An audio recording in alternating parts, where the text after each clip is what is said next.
ক্লিনিকে জানা সুস্থ আছে, জামাই বড় ভাই আর বেটা করছে বাবা আমার খুব কষ্ট হচ্ছে, বা আমাকে যদি আল্লাহ মারে ফেলে দেয়, যদি মরে দেয় এটি, তাহলে একটা ওসিয়ত বা কি হচ্ছে যে আমাকে ওই যে খাট আছে 1.5 লাখ টাকার মেহগনির খাট, ওখানে 10টা মিনিট আছে শুয়ে তবু বা, তাহলে আমার আত্মা শান্তি পাবে। এই কয়েক মরে গেছে ওটি, এখন অ্যাম্বুলেন্স করে নিয়ে যায় বাড়ি, আগনেত নাম আছে খোলাত নামে, এখন বাপে ব্যথা করছে মা আব্বা না খাটোর ছবি, জামাই করছে আম্মা আমার শ্বশুর না খাটোর ছবি আর পাবে 10 মিনিট, বড় ভাই করছে বৌদি আমার ভাই এনা খাটোর ছবি 10 মিনিট। ওই ব্যথা আরো দুটো বাড়িতে ছিল, ওরই বউ দরজা থেকে হাত মেলে দেখছে ওই বাইরে মরিছে, বাইরে থাকে এই কথা কর করছে ওই বাইরে মরিছে। আচ্ছা এই কথা ওই মানুষটা শুনবে বলে উনি, এই মরামতি শুনবে বলে উনি, ও তখন আল্লাহ করে আল্লাহ তুই গেলে 5 মিনিটে তুমি খাড়া করতো, আমি দুনিয়াদারি কিচ্ছু চাইছি, আমি খাড়া করে দে, তো তুই কি করবো খাড়া যায় যে বোক আমি এত জিনিস দিন তার জীবন যৌবন বাড়ি ঘর সব জন্য ধুই যাচ্ছি, ইয়ানা ঘরত যা 10 মিনিট একটা সমুখ খাটে দেবো, তাই করছে বাইরে মরছে বাইরে থাক, ওর মুখত 12টা লাত্তি দেবো। আর যে 2 বেটা আমাকে সাইন্ডে বাড়ি মেয়ে আমার দিচ্ছে না, এর কিন্তু আমি একটা সম্পত্তি থুব না, মোট গুম্মত লেগে দেবো। এগুলা আবাদত দিয়ে আইটিয়া যদি কেউ ওই ফত্তানি বাজারে ইলসা কিনবে আইটিয়া 1 বস্তা আইটিয়া নিয়ে ওই আইটিয়ার সাথে তোর মাথা ফাটাবি, তোর মাথা ঠিক আছে আইটিয়া দিয়ে তুই ইলসা কিনবে রাখছু, ওই 2 টাকার ফেতরা এটা সরকার আদায় করতে হবে, কথা ঠিক কিনা? আজকে বাংলাদেশে গরিব সবচেয়ে পুনর্বাসিত হবে গরুর চামড়ার টাকা দিয়ে, লক্ষ কোটি কোটি পশু জব হয় কুরবানির দিনে, কি হুজুর? কিন্তু কুরবানির 15 দিন আগে থেকে ঢাকা এই কয় বদমাইশ আছে ট্যানারি ব্যবসা, এরা করছে এইবার ট্যানারি খারাপ, চতুর্দিকে 1 ফুট করে 45 টাকা ফিট। এই কথা বল, তাহলে চামড়া যদি দাম কম হয়, আমি 1 গরু এইবার কুরবানি দিচ্ছি 300 টাকা দাম কত সেলার আগেই, আমি বলি না সেললে দাম নাই, যদি কাটিয়ে দেয় তুমি আরো 50 টাকা কম দিও।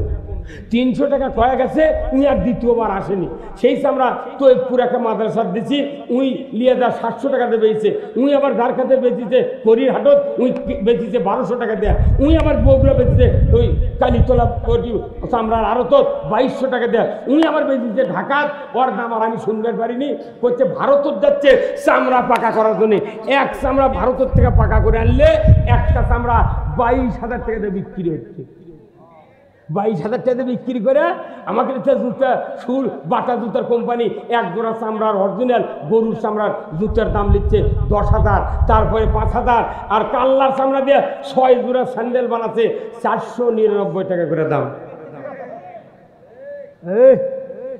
আর মানচক করছে তোরা ওই রবারের চামড়া, ওই রবারের ওগুলা শেখাল উঠে দিলে জুতো বানাচ্ছে, জুম্মার গেটত গেলে খালি কালো কালো রবারের জুতো, একটা কুত্তো জুতো হয় না। ভালো জুতো করে চুর আর কুত্তো চুরি করে রবার।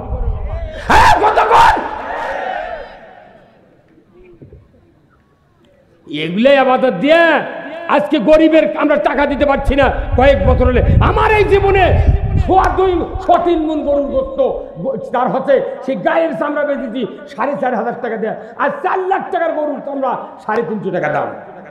আর ঠিকই জুতার দাম অ্যাপেক্স বাটা এলে বিভিন্ন কোম্পানির লোক কোটি কোটি টাকা ইনকাম করছে, গরিব টাকা পাচ্ছে না। আর মাদ্রাসার হুজুরা করছে হুজুর একটা চামড়া দেন হুজুর, লেখাপড়ার সময় কে প্রাইমারি সরকার বেতন দেয়, হাফিজি মাদ্রাসা কি অপরাধ করছে তুমি বেতন দাও না? কারণ তুমি যদি বেতন না দাও হাফিজি মাদ্রাসা স্ট্রাইক হবে, কারোর জানাজা করবো না, জানাজা বন্ধ। একটা মানুষ হাফিজি মাদ্রাসার বেতন দেবে না, দুনিয়া ভিক্ষে করে মাদ্রাসা চালাচ্ছে। আর করছে হুজুর আমার আব্বা মরছে, এনা 10-12 জন ছাত্র লিয়ে দা কোরআন শরীফ পড়েন, ওই হুজুর লিয়ে দা এই 10-12 জন ইতিমুখ লিয়ে দা কোরআন শরীফ পড়ছে, ইয়াসিন ইয়াসিন ইয়াসিন। উই এমপি খেলেছে ওই কমলা আপেল আঙ্গুর, আর এই মাদ্রাসার ছাত্র খেলেছে সিলভারের ভাজি। এগুলো দিয়ে জান্নাত বাটাম ফাটাবি মরে দেখতো কি হয়। জাতির শ্রেষ্ঠ সন্তান আলিমেরা ইন্নাল্লাযিনা আমানু ওয়া আমিলুস সালিহাতে উলাইকা হুম খায়রুল বারিয়া। সৃষ্টির মধ্যে তারাই সেরা যাদের ঈমান আছে, ভালো ভালো কাজ করে। আজকে তারকের বেতন নাই, যারা ভার্সিটির হিটু হিটু থেকে দেয় মহিলা জেন্টুল যারা বাদাম খাচ্ছে তার করে গাড়ি দিয়ে নিয়ে যায়, গাড়ি দিয়ে ছুঁয়ে দেয়। আর মাদ্রাসার হুজুর করছে তুই ধান আদায় কর, টিউব ছাড়া সাইকেল দে। আর হুজুরা তাই করছে কি সুন্দর তুই ধান দিছি বা একটা জমিওয়ালা ধান ওষুধ দেওয়া লাগবে 50 মন, ওই 3 মন ধান 3 খাতি দিয়ে কত প্রচুর দিচ্ছি। এই কথা বল না, এগুলোর কোরাই হিসাব হবি, কোরাই হিসাব হবি। তোমার টাকা ব্যাংকে পচে যাচ্ছে, তোমার যদি 1000 কোটি টাকা থাকে 1,02,500 টাকা জাকাত দিতে হবে। তোমার 1000 কোটি টাকার কত জাকাত আছে এটা সরকার আদায় করে গরিবের কাছে পুনর্বাসন করতে হবে। গরিব যদি টাকা পায়, দুস্থ মানবতার সেবা পায়, কারোর বাড়িতে চুরি হবে না, অভাব থাকবে না, কারোর বিরুদ্ধে কোনো মামলা হামলা হবে না। এইগুলির কথা হুজুরা কবে না, আমরা কই দেখে কয় হুজুরা খারাপ, ওরে জামাতির বক্তা, তুই অজামাতির বক্তা লিয়ায় কথা কোনে ঘেরা। মসজিদের ইমামতি নিতে ইন্টারভিউ লাই, এই শুনিস তো কোন দল করে, তবলিগ না কওমি না আলিয়ে, বুঝতে পাব খালি মরিয়াতে তো বাটাম ফাটে ফেলে দিবি। ইমাম এই যে আপনাকে সান্তার না যায়, সান্তার, এই সান্তারে রেল স্টেশন নাই। আচ্ছা, যে গাড়ি বোনার পাড়া যাবি, এই বোনার পাড়ার 70টা বগি, কিন্তু ওই বগির সামনে নিয়ে যা পার্বতীপুরের ইঞ্জিন লাগাচ্ছে। প্যাসেঞ্জার কোনো বোনার পাড়া যাওয়ার জন্য উঠছে, কিন্তু ইঞ্জিন লাগাচ্ছে কোন দিকে? পার্বতীপুরের। হুইসেল মারছে স্টেশন মাস্টার, গাড়ি পার্বতীপুর দিক চলে যাচ্ছে, সে প্যাসেঞ্জার উঠছিল বোনার পাড়ার, এই কোনটি যাবে? কোনটি যাচ্ছে? সব পার্বতীপুর। তা আমাদের দেশের অবস্থা হয়ে গেছে তাই, অবস্থা হয়ে গেছে তাই। মসজিদের ইমাম, মুয়াজ্জিন, মুসল্লি যারা কর্তৃপক্ষ আছে এরা সব পার্বতীপুরের ইঞ্জিন। আর প্যাসেঞ্জার চড়ছে মোর জান্নাতে, স্টার্ট করেছে মোর চলে যাচ্ছে হর হর করে। একদিনও বিচার হবে না। কোরআন শরীফ সূরা কফ 26 পারা, ইমাম আছেন, হাফেজ আছেন, দেখবেন আমি একটিও কথা দলিল ছাড়া বলি না। আল্লাহর রহমতে আমি আপনাদেরকে বলে দিচ্ছি, কিয়ামতের দিন আল্লাহ বলছেন ওয়াল ওয়াজনু ইয়াউমাইযিনিল হক, কিন্তু ওজন হবে না। আল্লাহ বলছেন ওজন করার দিন সত্য, কিন্তু ওজন হবে না। অনেক মানুষের ওজন হবে না। আল্লাহ বলছেন ফাম্মা মান সাকুলাত মাওয়াজিনুহু ফাহুয়া ফি আইশাতির রাদিয়া, যার নেকির পাল্লা ভারী হবে সে জান্নাতে যাবে, কিন্তু নেকির পাল্লা ওজন করা হবে না, জিজ্ঞাসা করা হবে না, বিচার হবে না, হিসাব হবে না। আল্লাহ কোরআনে বলছেন আলকিয়া ফি জাহান্নামা কুল্লু কাফফারিন আনি। এ হুজুর জোরে কর না আপনি, খালি মুখ লড়ালে হবে? আল্লাহ বলেছেন কোরআনের সূরা কফ 26 পারা যে কিয়ামতের দিন আমি হুকুম দিয়ে দেব, হে আমার ফেরেশতারা, 5টা দোষ যাদের থাকবে তাদেরকে জাহান্নামে নিক্ষেপ করো। আল্লাহু আকবার। কয়টা দোষ? 5টা দোষ। তখন ফেরেশতারা বলবে আল্লাহ কোন মানুষের কি দোষ আমি কি জানি, তুমি তো জানো, তার ছেলে দেখে দাও কে কে ওই দোষের দোষী। কবি না কথা কোন দেখা? তোর ফেরেশতারা তো মানুষের খবর জানে না, ওর যা কয় আল্লাহ তাই শুনে। আল্লাহ কথা অমুক অমুক অমুক দোষদারকে ধরো জাহান্নামে ফেলে দাও। ফেরেশতারা এক বাক্যে কবি আল্লাহ আমরা তো চিনি না তারা কারা। তখন আল্লাহ বলবে সূরা তোহার 124 নম্বর আল্লাহ বলবেন ওয়ামান আরাদা আন যিকরি ফাইন্না লাহু মাইশাতান দনকা ওয়া নাহশুরুহু ইয়াউমাল কিয়ামাতি আমা। আমার ভাইরা কলিজা ফেটে যায়। সূরা তোহার 124 নম্বর আয়াত।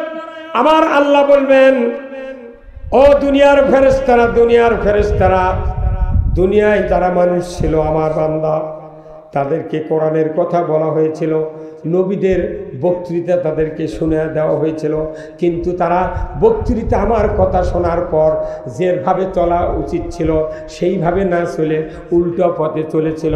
অ্যাবাউট টার্ন, উত্তর দিকে যাওয়ার কথা কিন্তু তারা দক্ষিণ দিকে গিয়েছিল। আমি আল্লাহ বলে দিয়েছি তাদেরকে যে তারা এইভাবে আচরণ করবে, কথা শোনার পর বিপরীত মুখে চলবে, আমি আল্লাহ তাদের দুনিয়ার জীবনে জীবিকা সংকীর্ণ করে দিব। জীবনের সাথে তার সম্পর্ক তাদের জীবিকা সংকীর্ণ করে দিবেন কে? আজকে বাংলাদেশে আমরা যত ইনকাম করি, যতই ব্যবসা থাক, তাও কেউ শান্তিতে নেই। ও সারাদিন সান্তার বেজিচ্ছে, বৌগুড়ে বেজিচ্ছে, নুন্দি গেলাম কাপড় বেঁচে, বাড়িতে এসে দেখে এক বেটা নামাজ পড়ে না, আর এক বেটি আর এক খেলতে চলে যাচ্ছে। তো টাকা ছেড়ে কি করবো? সবচেয়ে শান্তিতে আছে ওই ব্যক্তি যার ছেলে মেয়ে চরিত্রবান, নামাজি। হ্যাঁ ঠিক। তাহলে আপনার সন্তানক নামাজি বানানোর পরিকল্পনা করা লাগবে না? আপনি পিঠে আপনার একটা 100% ওয়ারেন্টি গ্যারান্টি সহকারে একটা মোনাজাত আছে। কোনো পিতা মাতা যদি এই মোনাজাত করে আল্লাহর কাছে করলে অবশ্যই আল্লাহ একদিন না একদিন আল্লাহর ওই বান্দার সন্তানগুলিকে নামাজি মুত্তাকি বানায়া দিবে। কেন সেই মোনাজাত ইমামরা একদিনও কোনো মুক্তাদিক শিখালো না। আমাকে ওটি এক ইমাম মোনাজাত করে রব্বি হাবলি মিনাস সলিহিন, মোনাজাত করে এক মুক্তাদি করছে। ওই 11 বছর হলে আপনি খালি ওই মোনাজাতি করেন, ব্যাপার কি? মানে কোন তো কি মানে কি করছে? ভাই আমি মানে তো জানি না। ওই চাউটা আবার আর এক হুজুর হচ্ছে মানে শুনে যাচ্ছে। ওর মানে হলো আল্লাহ তুমি আমাকে একটা নেককার সন্তান দাও। উনি ঘুরে আছে আবার হুজুরের কাছে দেখো, হুজুর আপনি যে 11 বছর মোনাজাত করছেন আপনার কি সোল বল হয়নি? করছে কি 11টা সোল? সে বলছে আপনার 11টা সোল আছে, তাও এখনই মোনাজাত করতেছেন? বলছে কে? আপনি যে মোনাজাত দৈনিক করেন এটার মানে জানেন? করতে পার তোমার তো কাল কোনো মানে জানি না। তার মানে হলো আল্লাহ তুমি আমাকে একটা নেককার সন্তান দাও। তখন ওই হুজুর করছে আমি যদি জানতাম যে এই মোনাজাতের এই অর্থ, 11 বছর আগে মোনাজাত বন্ধ করে দিল। কথা কোন হয় না? একটা মোনাজাত আল্লাহ তাআলা বাপ মায়ের জন্য নাযিল করেছেন, রব্বানা হাবলানা মিন আজওয়াজিনা ওয়া যুররিয়াতিনা কুররাতা আয়ুনিন ওয়াজআলনা লিল মুত্তাকিনা ইমামা। আল্লাহু আকবার। প্রত্যেক পিতামাতার দায়িত্ব তাহাজ্জুদ পড়ে নামাজ পড়ে আল্লাহর কাছে দোয়া কর, আল্লাহ আমার সন্তান সন্ততিকে তুমি, স্ত্রী পরিবারকে তুমি হেদায়েতের রাস্তায় উঠাও, আর ছেলে সন্তান দ্বারা তাদেরকে মুত্তাকিদের ইমাম বানাও, ইমাম বানাও। আজকে বাংলাদেশে এই যে আমার সামনে যতগুলো লোক আছেন, কাল আজকে যদি আমরা মারা যাই কালকে 10টায় জানাজা হবি। এই 10টায় জানাজা কার কার বেটা ওই জানাজা করে পারবি? তারা তারা হাত তোলেন তো দেখি। মনে করেন আজ মরে যাবো, কাল 11টায় জানাজা হবি, কিন্তু আমার বেটা জানাজা করবি। ইনকে কয়টা বাবা হাত তোলেন তো? মানে খুবই তো ওষুধের দোকানদারি, খুবই তো ব্যবসা বাণিজ্য হচ্ছে। আর এই সান্তার রেল ঘুমটির 1.5 ঘন্টা আগে ঘুমটি ফেলে দেয়। আমি যতদিনের সবার গেদি উঠছে মনে হচ্ছে কি ফরজ নেই এই রেল স্টেশন ওই কি ফেলে দেয় ওটা, ওই রেল গেটে ঘুম দিয়ে ফেলে দেয় না, রড ওই পাইপ ফেলে দেয়, ওই 1 ঘন্টা 1.5 ঘন্টা আগে ফেলে দেয় না, আবার ঘুরিয়ে ওই দিকটা যায়, তাও একদিকে উঠেও বন্ধ। এর কি কি দায়িত্ব? ওরা এমন দায়িত্ব যে না দেওয়া যাবে না, কারণ ট্রেন আসতেছে, যদি ট্রেনের তলে পড়ো তুমি মারা যাবে। তাহলে ওরা ঠিক মতো দায়িত্ব পালন করলো, আপনি পিতা মাতা কেন দায়িত্ব পালন করলেন না? আপনার সন্তান আমার ওখানে একটা গরিব মানুষ বুঝছেন, একবারে নিডি গরিব, দোয়া করেন তার বেটা MBBS ডাক্তারের 2nd ইয়ারে পরীক্ষা, MBBS ডাক্তার। একটি বাপ কাম করে খায়, 5 বিঘা জমি পাচ্ছে, তাই 3 বিঘা বন্দুক বেটা করাচ্ছে। আল্লাহু আকবার। আর একটা ধনী মানুষের বেটা তাই ওই লেখাপড়া করছে। আমাকে কোন ভাই এই চ্যানেলে কেন শিবিরও ঢুকে দেন রে, আপনার ধনী মানুষ সন্তানক পাহারা দেওয়া লাগবে না, ইসলামী ছাত্র শিবিরের এরাই আপনার ছেলে ভালো বানাবি। বলছে না বা ওগুলো দেবো, পড়াশোনার ক্ষতি হবি, করবি অকবি। আচ্ছা ঠিক আছে দেও না, অসুবিধা নেই। 3 বছর পর কে ভাই কি খবর? করছে আমার বেটা GPA 5 পাচ্ছে। তাহলে কোথায় ভর্তি হবি? বলছে কোচিং করছে। আচ্ছা করো। কোচিং করতে করতে MBBS চান্স পাচ্ছে রংপুর মেডিকেলে। চান্স পাওয়ার পর 2 বছর পড়েছে, একদিন থেকে ওরই বাপ গালত হাত দিয়ে ঘাটাত বসে আছে। আমি কে চাচা বসে আছো গা? করছে বা মরছি কে? যে বেটার জন্য মাথার ঘাম পায়ে ফেলে এই লেখাপড়া শেখানো, এখন বা হিরোইন খা মাথা খারাপ করে দিতে, দৈনিক এটা মাউক মারবে চায় টাকা দেয়। আমার ওই বেটা ডাক্তারি না পড়ে যদি 5 খাটা খালে হনি, তাও আমার শান্তি আছে। এই জন্য সন্তান আল্লাহ তাআলা বলছেন তোমার সন্তান যদি মুত্তাকিদের ইমাম হয়, কুররাতা আয়ুনিন ওয়া জাআলনা লিল মুত্তাকিনা ইমামা। একজন সন্তান যদি পিতার মুত্তাকি হয়, মুত্তাকিদের ইমাম হয়, ওই সন্তানের দিকে বাবা যদি নজর করে চক্ষুটা শীতল করে দেয় কে? আপনি সন্তান তো বানাচ্ছেন না, যারা গরিব মানুষ তারকেরে বেটারা সন্তান বানায়। এই দুঃখে যে এই আদমদিঘি সন্তান কতগুলো মাদ্রাসা আছে, কত যে এলাকার মাদ্রাসা ওর কেরে কমিটির একটা বেটা মাদ্রাসা পড়ে না। ওই রংপুর লালমনিহাট গাবতলি থেকে যে পড়িচ্ছে, তোর মানে খাইতে লাভ কি? তুই কিসের সভাপতি? তুই বলে ওই গরিব মানুষের বেড়া দানাদা করবি, ওর ছানা ভুল হবি, ওই খালি আল্লাহ বরকা 4 মিনিটের মধ্যে একজনের বাপ একজনের বেটা যা হয় হয়ে যায়। কতক্ষণ লাগে? আমার নবী বলেছেন, দুনিয়ার কোন পিতার একটা সন্তান যদি হাফেজে কোরআন হয়, আলিম হয়, আমার ভাইয়েরা, আল্লাহর নবী বলেছেন এই সন্তান যদি মৃত্যুর সময়, বাবার মৃত্যুর সময়, মায়ের মৃত্যুর সময় সূরা ইয়াসিন তেলাওয়াত করে যদি শোনাতে লাগে, নবীজি বলেছেন এই কোরআন যখন শোনায় অন্তিম শয্যায় মা বাবার সামনে, ওই মা বাবার মুখের জবান বন্ধ হতে পারে কিন্তু কানের শ্রবণ শক্তি রহিত হয় না, কলিজার অনুধাবন শক্তি রহিত হয় না। ছেলে যখন কোরআন পড়ে, হাফেজ হয়ে কোরআন পড়ে, আলেম হয়ে, তখন ওই কোরআনের শব্দটা ওই বাবার কানে পৌঁছে যায়। কিন্তু এমন মোমেন্ট সময়, ওই বিপদের সময় যখন শয়তান ডান দিকে বসে বাবার সুরতে, মায়ের সুরতে বাম দিকে বসে, ওই সময় ওই শয়তান দুইজন ওয়াসওয়াসা দেয়। বাবা বলে, বেটারে 50 বছর মাথার ঘাম পায়ে ফেলে তোমাকে লালন পালন করেছি, আমি আমি আমি মরণের সময় ইহুদি ধর্ম গ্রহণ করে মারা গেছি, তুমি ইহুদি হয়ে মরো, তোমার ভালো হবে। মায়ের সুরত ধরে বাম দিকের শয়তান বলবে, বেটারে 10 মাস 10 দিন উদরে ধারণ করেছিলাম, আমি তোমাকে রক্তাক্ত অবস্থায় ভূমিষ্ঠ করেছিলাম, আমি তোমাকে 2.5 বছর দুগ্ধ পান করিয়েছিলাম বেটা, 5 বছর মেথরের কাজ করেছিলে বেটা, কঠিন শীতের ভেতরে বিছানা ভিজিয়ে দিয়েছিলে, আমি কলিজার পরে করে তোমাকে রাত্রিতে শীতের থেকে বাঁচিয়েছিলে বেটা, আমি মরণের সময় নাসারা ধর্ম গ্রহণ করে মারা গেছে, তুমি নাসারা হইয়া মরো। বলুন তো ওই সময় দুই দিকের দুই শয়তানের কথাকে শোনা যাবে? চিৎকার করে বলেন, শোনা যাবে? তাহলে ওই সময় বাঁচাবি কে?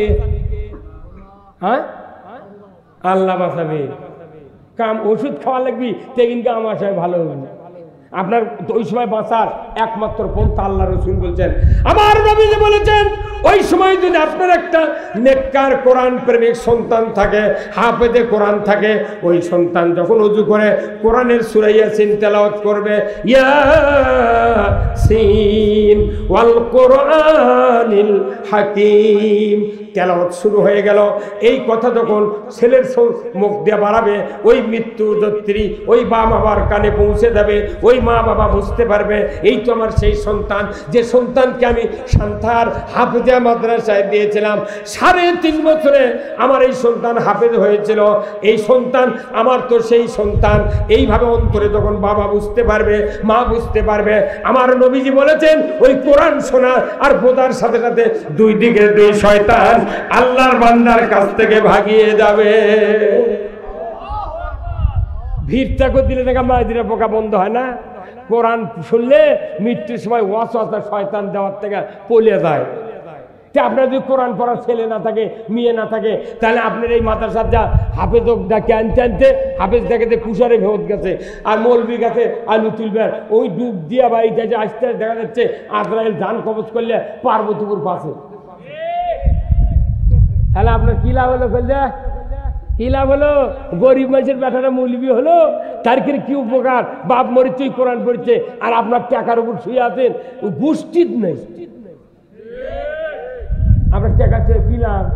করছে 1.5 লাখ টাকার খাটর শুয়েছি, তুই থাকবো, মরার আগে যদি প্যারালাইসিস হয়, ওই বাপ ওই খাটের মালিক ক্লিনিকে দিয়ে গেছে নওগাঁ, ক্লিনিকে যেন সুস্থ আছে, জামাই বড় ভাই আর বেটা করছে, বাবা আমার খুব কষ্ট হচ্ছে, বা আমাকে যদি আল্লাহ মারে ফেলে দেয়, যদি মরে দেয় এটি, তাহলে একটা ওসিয়ত বা কি হচ্ছে যে আমার কেন ওই যে খাট আছে 1.5 লাখ টাকার মেহগুনির খাট, ওখানে 10টা মিনিট আছে শুয়ে তো বুবা, তাহলে আমার আত্মা শান্তি পাবে। এই কয় মরে গেছে ওটি, এখন অ্যাম্বুলেন্স করে নিয়ে যায় বাড়ি, আগনেত নামাছে খোলাত নামে, এখন বাপে বেটা করছে মা আব্বা না খাটোর ছবি, জামাই করছে আম্মা আমার শ্বশুর এনা খাটোর ছবি আর পাবে 10 মিনিট, বড় ভাই করছে বৌদি আমার ভাই এনা খাটোর ছবি 10 মিনিট। ওই বেটা আরো 2টা বাড়িতে ছিল, ওরই বউ দরজা থেকে হাত মেলে দেখাচ্ছে ওই বাইরে মরিছে, বাইরে থাকে কথা কর করছে ওই বাইরে মরিছে। আচ্ছা এই কথা ওই মানুষটা শুনবে বলে, এই মরামদি শুনবে বলেনি ও তখন আল্লাহ করে আল্লাহ তুই গেলে 5 মিনিটের জন্য খাড়া করতো আমি দুনিয়াদারি কিচ্ছু চাইছি আমি খাড়া করে দে তো তুই কি করবো খাড়া যায় যে বোক আমি এত জিনিস দিন তার জীবন যৌবন বাড়ি ঘর সব জন্য তুই যাচ্ছি ইয়ানা ঘরত যা 10 মিনিট একটা সমুখ খাটে দেবো তাই করছে বাইরে মরছে বাইরে থাক ওর মুখত 12টা লাচ্ছি দেবো আর যে 2 বেটা আমাকে সাইন্দে বাড়ি মেয়ে আমার দিচ্ছে না এর কিন্তু আমি একটা সম্পত্তি তোমরা মোট জুম্মত লিখে দেবো দেখা ওই জুম্মত গেছে নামাজ সুরের ঠুকু 5 টাকার একটা কাঁচা লোট কোটোর উপরে 1 ফুট উঁচুর থেকে ফেলে দিচ্ছে ও ঠক করে উঠিছে তোর বাম দিকে তাকে করছে ভাই শুনে পাচ্ছ ইঁকি আমাকে শুনে পাচ্ছ কেন তোর আল্লাহকে 5 টাকার দুধকে কেন কাগজের টাকা নাই তোর ওই 1000 টাকার গুলো বান্ডি করে করে ফ্রিজের মধ্যে থুকে আর 5 টাকা নিয়ে ঠক করে ফেলে দিচ্ছে তোর বাটাম ফাটাবি আল্লাহর নবী বলছেন মাম বানা মসজিদান বানাল্লাহু লাহু বাইতান ফিল জান্নাহ আল্লাহু আকবার মসজিদে যারা টাকা দিবি অর্থ দিবি সম্পদ দিবি আল্লাহ তাদেরকে বেহেশতের ভেতর বালাখানা দিয়ে দিবে তোর আল্লাহু আকবার আপনারা কি বালাখানা চান কিন্তু আমার দেশে হয় কি একটা সভা সমিতি আমার একটা বিরক্ত জিটি আদায় করা লাগবে ইতিমধ্যে আদায় নেই মর্দের কাম করছে এই ভিক্ষা করাই ইসলামিক সার্চ করলো একটা করে সভা আমরা যাই তো মানে ঈদের দিন থেকে আমার আবার সভা শুরু হবে একবার চলবি আপ টু বৈশাখ পর্যন্ত এখন এই সভা চলবি করে কি সভার কোনো 5 প্রকারের লোক থাকে বুঝছেন এক প্রকার হলো জামাত বিএনপি মিলে দাওয়াত দিবের গেছে কথা বলেন এখন এটি আছে কোরআনের বক্তা করিচ্ছে তোর অন্য দলের লোকরা করছে এগুলোর জন্য আনছি আমরা খালি ওর করে কথা কবে কথা কনে পারে এটা গেলে এক গ্রুপ মহিলারা ওটি করছে তাহলে আমাকে দাওয়াত দিল আমাকে বক্তৃতা হলো না এর মধ্যে আবার কর্তৃপক্ষ তখন দেখলো সবাদ মানুষ মজে গেছে জুমে গেছে তখন করছে হুজুর এটা কালেকশন কথা কনে গা আচ্ছা তারপরে আর এক গ্রুপ সিয়ারত বসে আছে প্রধান অতিথি 100% ইসলাম বিরোধী এটি আবার নেতার নাম নাই মর্দের কাম করছে কিন্তু ওগুলো নেতাকে দাওয়াত না দিলে এগুলো কোরআন ওরা শুনবি কেমনি তাহলে করে বাড়িতে আমাকে ওয়াশ করা লাগবে কথা কোন টাকা নেতাকে দাওয়াত দেওয়া লাগবে এটি বসে থাকা লাগবে টাইম লেখা দেওয়া লাগবে যে 9:30টার সময় আপনি হাজির হবেন আপনি শেষ পর্যন্ত মঞ্চ বসে থাকবেন 400 বার চা দেওয়া লাগলে দেবো এটি নেতাকে বক্তৃতা শুনে ওর করে উমরের মতো বানাল লাগবে বাংলাদেশের নেতারা কথা শোনে না দেখে ওরা ক্ষমতার যা আমাকে পেটে কথা কোন টাকা বাংলাদেশে সেই সুযোগ আর দেওয়া হবে না একটা বাপের 3 বিঘে জমি 2টা বেটা বাপ মরে গেছে মা মরে গেছে এখন ভেনো হচ্ছে 1.5 বিঘা করে জমি লেছে বাটে নেওয়ার পর একটা গরু আছিল 10 কেজি দুধের বড় ভাই চালাক ছোট ভাই অবধ জানেন প্রত্যেকটা অবধ মানুষের স্ত্রী কোনো চালাক হয় আরে বড় ভাইয়ের পাম্পটি শুনে ওই করছে ভাই তাহলে গরু বাটে নেবো অবধ করে দিলে বাটালে তোর বড় ভাই করছে আমার গরুর পেছন ধাক্কা দেওয়া লাগবে একে ফিতে দিয়ে মাপে মধ্যে সঙ্গে থেকে এই পেছনে আমি আর তুই লিবু সামনের সাইড অবধক দিতে ওকে 1 কাপ চা খিলে কত ভাই তুই গরু খিলে বুড়িয়ে তাছাড়া দাম কমে যাবি গরু বাজে যাবি এই অবধ 15 দিন 1 মাস 1.5 মাস খালি ঘাস কেটে খিলেচ্ছে গরুর দুধ হয় বিকেলে সান্তার বেচে আর ওই দুধ ডাল দিয়ে খায় এখন এই 15 দিন পর পাওয়ার জন ঘাও আছে চালাক বউ কাছে তোমার মাথা ঠিক আছে তুমি গরু বাটালে চলেছো জমি বাটালে চাল দিয়ে লেছো তো গরু বাটালেছো তুমি একখানি থাকবে গা কাল সকালে কবে গরু আমাকে কাটিয়া মাঠে দিই ওই গা ঘাস খেলামো খ্যার খেলামো 5 দিয়ে গোবর বাড়াবি আমি ঘুটে শুকে 4 লাখ বিক্রি দিয়ে ওই টাকাতে হাত করে তুই দুধ খাবো তুই দুধ খা এই কথা যখন সকালে কথা চালাক ভাই করছে এই বুদ্ধি পাইলো কোনটি অবধ স্বামীরা যদি বউ বুদ্ধি দেয় চালাক বউ ওই মরে যাবি তা ওই বুদ্ধি বাদ দেবে না এখন ওই অবধ স্বামী করছে ভাই তুই যতই বুঝাও আমার গরু কাটিয়া বাঁচে দেয় আমরা এই বাংলাদেশত বহুদিন হলে আগা পাতা বাটে লেখাছি এইবার তালে কাটিয়ে নেব এই কথা কোনে গা এবার সেপারেট তুই মাথা লিবু না গোয়া লিবু পাতা থাকা লিবু লে কথা ঠিক কিনা তুই দুধ খাবো না গোবর খাবো খা তুই অর্ধেক বাঁচালে তো ভাই আর একখান্তি নাই আজকে বাংলাদেশে মাত্র 2 গ্রুপের খেলা হবে 1 নম্বর গ্রুপ হলো বিএনপি 2 নম্বর হলো ইসলামী দল মিলে সব ইসলামী দল। ক্লাস ছাত্র 2 জন, ক্লাসে ছাত্র কয়জন? 2 জন যদি ক্লাসের ছাত্র হয়, পরীক্ষার সময় ভালো ছাত্র লিখতে লিখতে 6 বার খাতা লেখে, আর যাই গর্দা ছাত্র ই পড়েনি, লিখতে পারছে না, খালি খাতার নাম লেখে জমা দিয়েছে, তাও সেকেন্ড। কথা কয় না, আর তাও সেকেন্ড পাগল, এই বোঝে না, কথা বোঝে না। 2 দল ভোট হবে বাংলাদেশে দেবেন, এক দল প্রচুর জ্ঞানী, প্রচুর লোক আছে, ওরা তো ফার্স্ট, আর আমি না লিখলেও সেকেন্ড। কথা কয় না, মানে সেকেন্ড। এই বাংলাদেশে যদি এইবার যদি জামাত বিএনপি যদি টানাটানি করে আর এই দড়ি যদি ছিঁড়ে যায়, এই যে টিস্যু পেপার দেখছেন, এটা মনে করেন দড়ি, এটা হচ্ছে দড়ি, একদিকে জামাত, একদিকে বিএনপি, একদিকে ইসলামী দল সব চরমনাই, হেফাজত, ইসলামী আন্দোলন, যত দল আছে এরা একদিকে দাঁড়িয়েছে আর বিএনপি এই দিক দাঁড়িয়েছে। যদি দড়ি কমতে হয় মধ্যে ছিঁড়ে তখন পরে যাবি, ইও মাথা ভাঙবি, এই কথা কথা এলে মরণ দশা হবে। এইবার তারেক রহমান একটা মর্দা কথা করছে, নির্বাচন এবারকার এত সহজ নয়। তুমি মনে করছো যে ওয়ার্ডে ওয়ার্ডে গায়ে গায়ে আমাদের লোক আছে, যদি ফাজলামো করো মানুষ তোমার মুখ যদি ফিরে নেয় আর গোছা বের পারবে না। মরদ রে তারেক রহমান, তারেক রহমান গেল কাশ্মীর দিতে। আমি গাবতলি সভা করছি এই রোজার আগে, আমি বলেছি যে তারেক রহমানও যদি এয়ারপোর্টে নাম্বার না দেয়, হেলিকপ্টার করে আমরা আলতাবন নেতা খেলার মাঠে নিয়ে আসি। কথা কন টাকা কেন? বউরা জন্ম নেওয়ার জন্য আমার 3টা বেটা কামিল পাস, 3টা এমএ পাস, চাকরি নেই। আমার বড় বেটা করছে, আব্বা লেখাপড়া শেখানো, চাকরি নেই, কি করে খামো? আমি তুই চাকরি করবি তো বউরা হচ্ছে গে গোপালগঞ্জ পাচ্ছেন না, ভেউতে উঠে ডেকে নিয়েছে পুলিশের আনসার বানাতে, রে পাগল তুই এটি কেন করছো না? বগুড়ার নাম শুনলে চাকরি নেয়। এবার বাংলাদেশের মধ্যে সর্বোচ্চ চাকরি পাবি বগুড়ার লোক। বগুড়ার লোক চাকরি দিয়ে গে অন্য চাকরি নিয়োগ হবে, এবার তার বাটাম ফাটা ফেলে তোমার। আমাকে 16 বছর বগুড়ার চাকরি দেয়নি, কথা কন না কেন? চাকরি এইবার নিয়ে গে দমদম, কথা দেখছি না। আমরা এইবার গত দিনের মতো নয়, এইবার যদি আমরা ভুল করি এদেশের রাজনীতির ময়দানে, যদি ভুল করি 500 বছরে এই সুযোগ আর আসবে না। কথা কন না কেন? আসবে। আপনার ভোট দিয়ে নির্বাচিত সরকার যদি ইসলাম কায়েম করে, একজন বক্তার বক্তৃতা দেওয়া লাগবে না, আমরা বক্তব্য দেব ঢাকার টেলিভিশনে, 2 ঘন্টা বক্তৃতা হবে।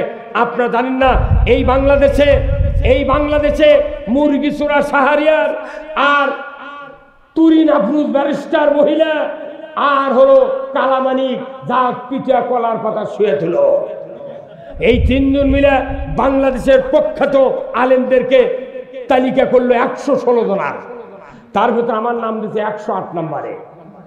যেদিন এই নাম তালিকা হলো, কেন্দ্র লিডার আমার কাছে ফোন দিয়ে বললো, হুজুর আপনি তো বগুড়ার দায়িত্বশীল, তাহলে কি করা যায়? আমি বললাম আমাদের কি আছে এই শক্তি এইবার দেখাবো।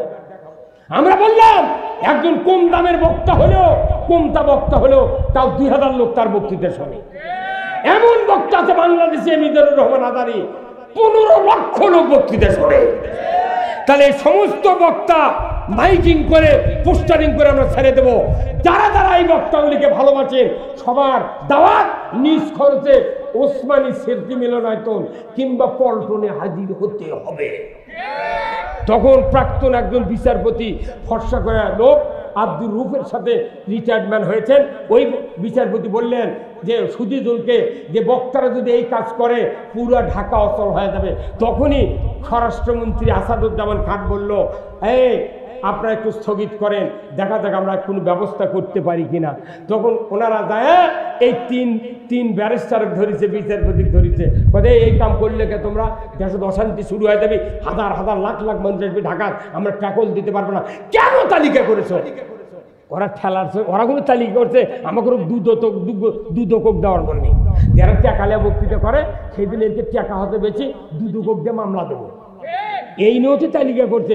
যখন আমরা হুঙ্কার মারিছি তখন স্বরাষ্ট্রমন্ত্রীর কাছে যে না, আমরা প্রখ্যাত যারা জনপ্রিয় বক্তা তার ক্ষেত্রে তালিকা করছি, তোর ওই তালিকা করে লাভ কি? কথা কন। ভাই না কোনটা জ্বালায়নি ভাই। আমার 32 লাখ টাকা লেগেছে ঢাকার থেকে হাইকোর্ট থেকে জামিন আনার জন্য, আর এই হুজুরের কাগজ মাছি পড়েন। তাই আবার মাইকত করছে কি বারবার কারা নির্যাতিত। আপনি দেখেছিলেন আমার কারা নির্যাতিত, গেছিলেন নি জেলখানা? এগুলো কয় তো আমাকে মামলা দিল। মিশাই কয় আন্তর্জাতিক খ্যাতি সম্পন্ন মুফাসসিরে কোরআন, উত্তরবঙ্গের আলোড়ন সৃষ্টিকারী বক্তা, এগুলো কয় আমাকে মামলা দিচ্ছে। এরাই কোনো পাম চলবে না, কোনো পাম চলবে না। আমি আল্লাহর পক্ষে কতটা কথা বললাম, আল্লাহর পক্ষে কতটা কাজ করলাম, এটাই আল্লাহর কাছে পাওনা পাবো। আমি পামের দ্বারা খুশি নই। বাংলাদেশে পামপট্টি দিয়ে গত 16 বছর নেতা কোনো কাম করেনি, তারপরে মানুষ বলেছে প্রচুর কাজ করছে। আমরা এদেশে ফ্যামিলি ভিত্তিক, গোষ্ঠী ভিত্তিক রাজনীতি দেখেছি, শান্তি হয়নি। আমরা একটাবার কোরআন বিজয় করতে চাই। কারা কারা কোরআন বিজয় হোক চান? দুহাত তুলে আল্লাহকে দেখান। লিল্লাহে তাকবীর, নারায়ে তাকবীর। আল কোরআনের আলো আবার ঘরে ঘরে সংসদে এতগুলো বক্তৃতা করছি পারে। আল্লাহর আইন সংসদ ছাড়া কায়েম হবে না। মজিবর ক্ষমতার কাছে মজিবর আইন চালু হতে, কথা ঠিক কিনা? এরশাদ ক্ষমতার কাছে এরশাদের আইন চালু হতে, হাসিনা ক্ষমতার কাছে হাসিনার আইন চালু হতে, খালেদা ক্ষমতার কাছে খালেদার আইন চালু হতে। আর আল্লাহর আইন ক্ষমতার যাবে, আল্লাহর আইন চালু হবে। হ্যাঁ, কথা বল দেখা। আমরা ক্ষমতার যাব না। আমার বক্তৃতা অনেকেই শুনেছেন ইউটিউবে, সারা পৃথিবী আমার বক্তৃতা শুনে। হাসিনা সরকারের সময় আমি একামতের দিনের কথা বলেছি। আমি বলেছি, হাসিনা তুমি ইসলাম কায়েম করো, নামাজ কায়েম করো, সুদ বন্ধ করো, চুরি বন্ধ করো, তুমি 200 বছর ক্ষমতার থাকো। আমি পিএস দিয়ে 5 টাকা শুয়ে পড়বো, আজরাইল আলীকে মাথা আলোক করবো। কিন্তু আপনি মনে করবেন না যে ইসলাম বাদ দিয়া অন্য কোনো জীবন ব্যবস্থা মেনে জান্নাতের যাবো, গোল্ডেন পেনের সিগনেচার দেবো, নো এলাও। কত বড় মুফতি আর কত বড় হাফেজ আসেন না আমার কাছে। No allow, no allow. আল্লাহর নবী নিজে শাসনকর্তা, আবু বকর শাসনকর্তা, উমর ফারুক শাসনকর্তা। আমার ভাইয়েরা, আজ থেকে 1500 বছর আগে যে বক্তব্য আমি বলতেছিলাম, আল্লাহর রাসূল যখন খাব্বাবকে বললেন, সেদিন বেশি দূরে নয় যেদিন ষোড়শী যুবতী সোনার অলংকার পরিহিত অবস্থায় একা একা রাস্তা দেওয়া যাবে, আসবে, লা ইয়াখাফু ইল্লাল্লাহ, আল্লাহর ভয় ছাড়া কারো ভয় থাকবে না, সেদিন বেশি দূরে নয়। এই কথা যখন রাসূল বললেন খাব্বাবকে, মুস্কি হাসি দিয়া হযরতে খাব্বাব আলহামদুলিল্লাহ তেলাওয়াত করলেন। জোরে কন্না মারহাবা। তিনি এই কথা শুনে আলহামদুলিল্লাহ পাঠ করলেন, মুস্কি হাসি দিলেন। আমার দেশে এখনো লক্ষ লক্ষ মানুষ আছে, কোরআনের রাজনীতির কথা বললে, কোরআনের আইনের কথা বললে অনেক মানুষ মুখটা খেরে চোখের লাগান করে। খেরে চোখের মুখে যদি লবণ দেন, ওটি দিয়ে আসতে ছেড়ে দিন। আমাদের দেশে মনে করেছেন কোরআনের আইনের কথা বললে যাদের কলিজা চুলকায়, এর এক হাদায়াত করার জিবরাইলও পায়। আমাকে এখন আজকে আসার সময় বেলাল হাফেজ সাহেব, ওই যে বুশরা অটো রাইস মিল, আমার কোন এই সবার দাওয়াত দিয়েছে বুঝছেন। ওই সিদ্দিক নামে একটা ব্যাপারী, ওই বুশরার ব্যাপারী বাড়ি হচ্ছে গড়িয়ালপাড়া, আপনার হচ্ছে ওই নন্দীগ্রাম থানার চৌমনির পূবে গড়িয়ালপাড়া। আমার দাওয়াত দিয়েছে যে বুশরা অটো রাইস মিলের সভা। আমি ভাবছি ওটি সভা কি আপনি কে কোথায়? ওই অটোর মালিক আমাকে বলেছে আপনাকে দাওয়াত দিবি। তখন আমি ওটি 2টা সভা করছি, পোঁতা একটা আর ওই বাইপাসের মাথার উত্তরে। ওটি বলেছি যেহেতু বুশরা অটোর সভা, তাহলে আমি হাজি সাহেবকে বলবো একটা গরু জমা করে পোলা দেওয়া লাগবে। আজ আবার বুশরার ওই দালাল হাফেজ আমাকে বলেছে, হুজুর আপনি আমার গরু দেওয়ার কথা কথা, সভা তো আপনার এটি, আমার এটি লয়। কোনটি সভা? এই কয়েকদিন আবার এর থেকে মোবাইল করে আমাকে করছে, হুজুর সভা তো ওই বুশরাত লয়, সভা আমাকে রটি। আমি তাহলে সভা কর্ম না কে সবার দাওয়াত দিয়েছে একটা দিয়ে, আপনার কোন সভা? আপনি তো কথা কননি, কথা কন টাকা। এখন ওটি আসে ভর্তি চা খা, আর হাজি সাহেব আমাকে করছে, হুজুর এত বক্তৃতা, তার মানুষ হেদায়েত হয় না কে? তা আমি কোনো এত চিকিৎসা করে ডাক্তাররা, মানুষকে রুগী সারে না। কথা খানে গায়ে এই কথাই কইছে হাফেজ সাহেব। তো এখন এত বক্তৃতা মানুষ, হেদায়েতের রাস্তায় হলো রাষ্ট্র শক্তি। আল্লাহর আইন দিয়ে যদি এই দেশ চলে, সরকারের দায়িত্ব মানুষকে জান্নাতের রাস্তা তৈরি করে দেওয়া, সরকারের দায়িত্ব জাহান্নামের রাস্তা তৈরি করে দেওয়া। সরকার যে রাস্তা করে দিবি ওই রাস্তাতে মানুষ চলতে বাধ্য। সরকার তো ইসলামের নাই, কোরআনের পক্ষে নাই, বক্তৃতা জিবরাইল দিল মানুষ হেদায়েত। আচ্ছা আপনাকে দেখছি আমির হোসেন একটা গ্রিলের দোকানে ছিল, আমির হোসেন, আমির আলী, এই যে গোডাউনের ওটি এই সন্তান, আমি ওখান থেকে কমপক্ষে 2 লক্ষ টাকার জানলা কভার বানিয়ে লেগেছি সেই 2012 সালে।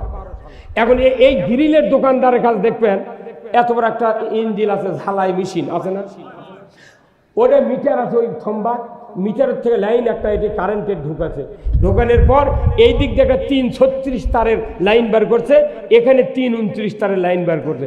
এই 36 তারের মাথার এত বড় একটা পাতি কিংবা এত বড় একটা রড পেঁয়াজ দিয়ে ওই সাইকেল দিতে ঝালাই করবি, তারই উপর ফেলে দিতে হয়। জানলা গ্রিল ঝালাই করে ওরি ফেলে দেয়, মেশিনের বডি ফেটে গেছে ওর উপর ফেলে দিতে হয়। তাহলে ওই লাইনের নাম কি? হ্যাঁ সবাই জানালেন, তাই নাম কি? আর্থিং। হ্যাঁ আর্থিং। আচ্ছা এটা আর্থিং। আর এখান থেকে একটা লাইন বার করে ইনকা মাথা বেঁকা সিমটা আছে, এই সিমটা দেওয়া 1.5 ফুট একটা লোহার ওই ঝালাইয়ের কাঠি আছে এত বড়, কিন্তু থার্মোমিটারের মতো ওই মাথা দ্বারা সিমটা চোখা লাগায়, মানে বগলের জায়গায় থার্মোমিটার ঢুকে দিচ্ছেন না জ্বর দেখার জন্য, অবিকল ওই রকম একটা কাঠি এইভাবে ধরেছে, ধরে সুইচ দিয়ে ওই লাইন নিয়ে যা, ওই যে 336 তারের মাথাটা একটা 5-3 কিংবা রড নাই, ওই সাইকেলের ফেলে দিত তা এই আর্থিংয়ের লাইনের ওই রডের এমনি গাঁৱত তো একাত কৌটি ফোটা আছে, ওরই উপর নিয়ে যা ওই মিস্ত্রি আবার করছে কি ইনকে ঠোকাচ্ছে, ঠোকালে আগুন খেলে ফুলুকে বাড়াচ্ছে। তখন ওই রড করছে, ভাই তুমি ঝালাই করবে মেশিনের বডি, সাইকেলের রড, আমার কষ্ট দাও কে করছে, আমি দেখেছি লাইন আসছে নাকি, কথা কনা বাড়ি কথা কি আচ্ছা। এই 16 বছর আমাকে ঘুরতে দেখিছে এরকে লাইন আছে নাকি, যেহেতু লাইন আছে ওটা দেখতে পাচ্ছে। এই জন্য দেখেন বিএনপির একটা চেয়ারম্যান নাই, এমপি নাই, মন্ত্রী নাই, এক মজিদ তালুকদারের বেটা আব্দুল মুমিন ছিল, ওই যে যা কোনটি লুকে আছে শেষে লোকটা আফসোসে মরেই গেল। হ্যাঁ কথা কথা, আমি মজিদ তালুকদারের ক্যানভাস করছি সেই মনে করেন 70-এ। মজিদ তালুকদার এটি সান্তার কসিমউদ্দিন নামে লোক আছে না, এ কানোর চুলালা বাসে আছে, ওই লোকটা কেন আমাকে দেখার লাগিবা। হ্যাঁ কসিমউদ্দিন উনি এমপির দ্বারা ছিল 70-এ। আমরা তখন অবদার টিন দিয়ে হাটত, তখন হাটত মিছিল হচ্ছিল অবদার টিন দিয়ে না বিস্কুট দিয়ে, বুঝতে পারছেন। মজিদ তালুকদার আমার বাড়ির কাছে লালা ছিল, ওটি হুন্ডা নিয়ে, সবুজ হুন্ডা ছিল মজিদ তালুকদারে, সে হুন্ডালে পড়ে গেছিল, সেই মানুষের ক্যানভাস করছি, তারই বেটা আব্দুল মুমিন, কথা বল না। এই লোকটাও মরে গেল, এত আফসোস করলো। কিন্তু এত রাজনীতি, এত বক্তব্য, বাংলাদেশে কেন মানুষ হেদায়েত হয় না? কারণ হলো কি, যে আমার দেশে ওই আর্থিংয়ের লাইন নেই। ওই আর্থিংয়ের লাইন খুলে দিয়ে যদি কিয়ামত পর্যন্ত কারেন্ট দিয়ে ঝালাই করবে চায়, মিস্ত্রির বাপও ঝালাই করে পারবে না। আমাকে এগুলো বক্তৃতা হলো, এটা হচ্ছে কারেন্টের লাইন, ডাইরেক্ট পাওয়ার হচ্ছে কারেন্টের লাইনের বক্তৃতা করছি, কিন্তু রাষ্ট্রশক্তি হলো আর্থিংয়ের লাইন। আমরা বলবো সুদ হারাম, সরকার সুদ হারাম করবে সংসদে। আমরা বলবো চুরি বন্ধের জন্য হাত কাটা লাগবে, সরকার আইন কাম করবি। 5 মিনিটে এই দেশ চুরি মুক্ত, জানা মুক্ত, ঘুষ মুক্ত হতে বাধ্য। সরকার সেটা না মানে খালি আমাকে করতে, হুজুর এই যে ভোট দেন আপনার তো কিছু করে পারেন না, আমরা কি করবো রে বা। 11,000 ভোল্টেজের লাইন দেয়নি কারেন্টের, তারই নিচে গরিব মানুষের, খালি গরিব মানুষের জায়গা দিয়ে কোনো কারেন্টের লাইন গেছে, একটা ধনী মানুষের বাড়িতে কারেন্টের লাইন দেয়। যখনই ধনীর বাড়ির জায়গা থেকেছে তখন করতে না রাস্তার মধ্যে নিয়ে যায়, আর গরিবের খোলা দেশা পেতেছে। আর গরিব মানুষ উন্নতির জন্য ইউক্যালিপটাসের গাছ লাগিয়েছিল, ওর উপর যখন কারেন্ট চলে গেছে, যাহা গাছ ভরে তারও ঠেকবা লাগে, বছরে 2 বার করে মাথা কাটে। কথা কয় না বাড়ি, কথা কয়বার করে মাথা কাটছে ওই পল্লী বিদ্যুতের হাজিয়ে নিয়ে। গাছ বড় হতি ওই ডাল ছাড়তে মাথা কাটে, দেখবেন ওই গাছ গোজের লাগান খাড়া আছে, আর ওই মাথা সারগের ফিসকা কাউয়ার ভাষা আছে, আর কমপক্ষে 20টা করে ইঙ্গা ওই ডালের মাথা ইঙ্গা লাঠের লাগান কাটে কাটে গা, ওই গাছ মোটাও হয় না, ডালও ছাড়ে না। তো আমাদের দেশে বাংলাদেশ জামাত ইসলামী এই দেশে 64 বছর হলে কাম করছে, কিন্তু যাই ক্ষমতার যায় তাই খালি মাথা কাটে কাটে গোজ বানাতে কথা করে বলে। কিন্তু এইবার আছে, এইবার এই ডক্টর ইউনূস আছে, মামলা নেই, হামলা নেই, পুলিশের গরম নাই, রাজনৈতিক নেতাদের কিচ্ছু নাই, সবাদ বাধা নাই। এখন সারা দেশের মানুষ করছে সব দেখা শেষ, আগামী দেশ ইসলামের দেশ। মানে এখন তো মাথা কেউ কাটিচ্ছে না, সেই দিন ডালপালা ছেড়ে দিয়েছে। কতক্ষণ দেখা একটাবার কি দেখা যায় না, একটাবার কি দেখা যায় না? ওই বদরের যুদ্ধ হয়েছে 17 রমজান, আমাদের দেশে সেদিনকে 17 রমজান যায়নি। 17 রমজান 313 জন সাহাবী 16 রমজান গভীর রাত্রিতে বদরের ময়দানে হাজির হয়েছেন। আল্লাহর নবী বললেন তাবু গাড়ো পাহাড়ের চূড়ায়, আর সাহাবীরা বললেন না, নিচে তাবু গাড়বো কেন? বলে পানি আছে নিচে, উপরে উঠতে আমাদের কষ্ট হবে, হুজুর নিচে আমরা তাবু গাড়বো। সাথে সাথে আল্লাহ বললেন, ও নবী আপনি সাহাবীদেরকে বলে দেন নিচে থাকা হবে না, উপরে তাবু গাড়তে হবে।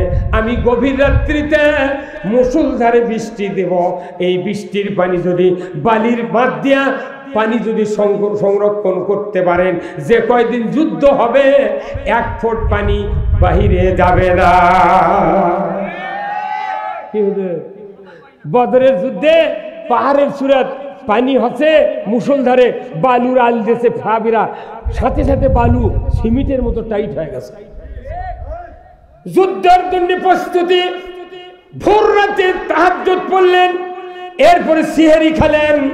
সকালবেলা ফজরের নামাজ পড়ে আল্লাহর নবী দোয়া করলেন, আল্লাহ বদরের প্রান্তরে যুদ্ধে এসেছি 313 জন সাহাবী, হুজুর গো শক্তি দিবেন যুদ্ধে যাতে আমরা বিজয় লাভ করতে পারি। কে দোয়া করলেন? আল্লাহর নবী দোয়া করলে পাথর সোনা হয়ে গেছে, সেই নবী দোয়া করলেন।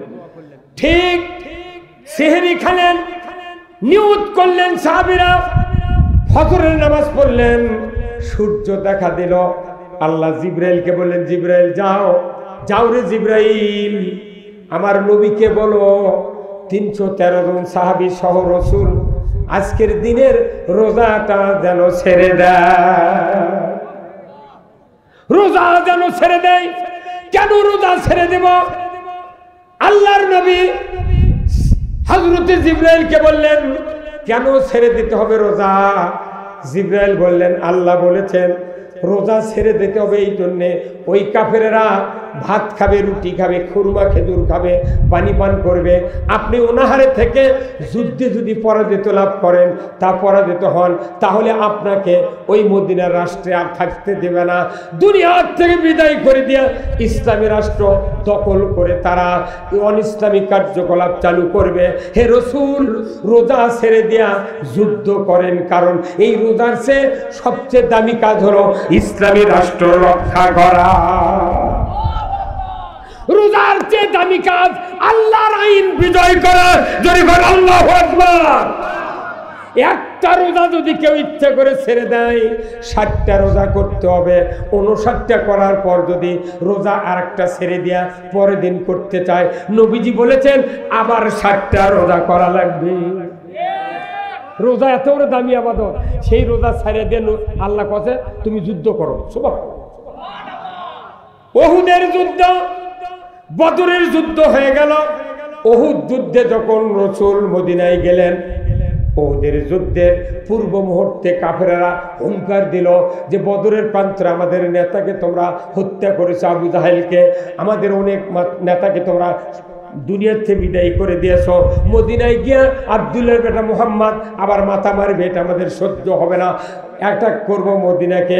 মদিনা যখন অ্যাটাক করার হুঙ্কার দিল, আল্লাহর নবী সকালবেলা পুরা মদিনার মানুষদেরকে ডাক দেয়া বলল, কে আসরে আমার এই মদিনায়, মদিনা রক্ষা করার জন্য আসো আমরা ঐক্যবদ্ধ হয়ে উহুদ প্রান্তরে যাব। মদিনার 3 দিকে পাহাড়, একদিকে পরিষ্কার, ওই জায়গাতে আমরা উহুদ প্রান্তরের পাদদেশে যুদ্ধ করব। ওই 1000 কাফের 3000 কাফের যাতে মদিনায় পদার্পণ করতে না পারে, উহুদ থেকেই তাদেরকে মক্কার দিকে আমরা ঘুরিয়ে দেব। এক এক করে ডাকছেন। আমি কি বানায় কথা বলছি? বুখারী শরীফের হাদিস। আমার ভাইয়েরা, আল্লাহর রাসূল ডাক দিলেন, এক একদারেরা আনসার মুহাজিররা রাসূলের সামনে হাজির হয়ে গেলেন। হুজুর গো, আমি উহুদের ময়দানে যুদ্ধ করব, হুজুর আমাকে অনুমতি দেন। এক একজন করে যুদ্ধের জন্য ইনক্লুড করছেন, নিয়োগ দিচ্ছেন। দ্বীপ্রহের সময় একজন টাগরা যুবক, মাথার চুল কোঁকড়ানো, গায়ের রং ফর্সা, এত উচ্চতা, সুন্দর গঠন, দেহওয়ালা যুবক রাসূলের সামনে হাজির। জোরে কন্যা মারহাবা। রাসূল এই যুবকটির মাথার থেকে পা পর্যন্ত অবজার্ভ করলেন, দেখলেন কি সুন্দর যুবক। এই যুবকের দাড়ি উঠেছে, বুক উঠেছে। রাসূল অনেকক্ষণ দেখার পর বললেন, যুবক রে, বলো না তোমার নামটা কি? যুবক নির্দ্বিধায় বললেন, ওগো রাসূল, আমার নাম হলো হানজালা, আমার নাম হানজালা। রাসূল বললেন, তুমি না বালেগ হয়েছো, তুমি কি বিবাহ করেছো বাবা? বলে, হুজুর আমি বিবাহ করি নাই। তখন রাসূল বললেন, তুমি বিবাহ করো। এতটুকু কথা বলেই রাসূল তাকে বিদায় করে দিলেন, তুমি বিবাহ করো।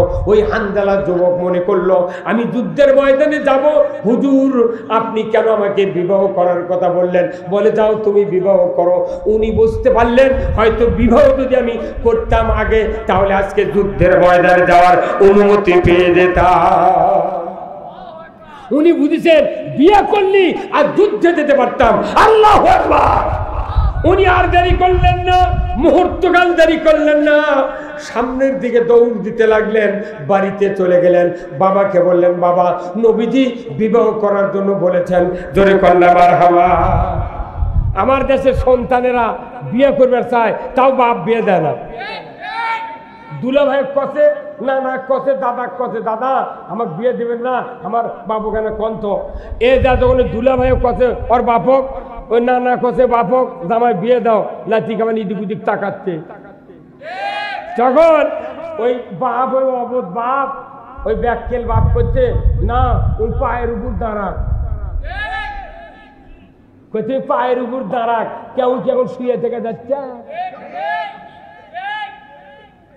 কেন ওর বয়স হয়ে গেছে 18, ওই টাচ মোবাইলে সারা রাত ঘুম পাড়িচ্ছে না,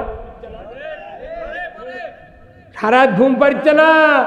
শীতের মধ্যে আরো কাম করেছে বেশি, মোবাইল বালছের সাথে হেলান দিয়া। এখন তো মোবাইলত লেখা লাগে না, খালি মেসেজ লেখা খেলা মারছে। ঘরের জানলা দরজা মোট বন্ধ, বাড়ির গেট বন্ধ, কুমিন দিয়ে গেল রে। খট্টের সর চলে গেছে আপার কাছে, আপার উঠি কিং করে বাজে উঠছে।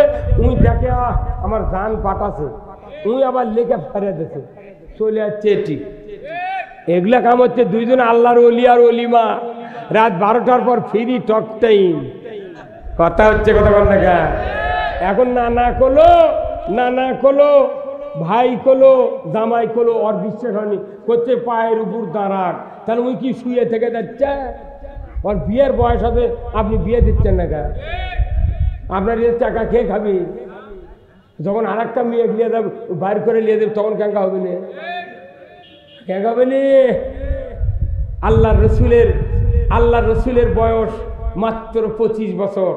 খাদিজা বললেন, ও মুহাম্মদ, তোমাকে আমি একদিন দেখলাম, আকাশের মেঘ তোমাকে ছায়া দিচ্ছে, আমার মনে হয় তুমি একটা দামি লোক। যাই হোক, তোমার আচরণ দেখে, কাজ দেখে আমি খুব সন্তুষ্ট। তুমি যেদিন থেকে আমার বাড়িতে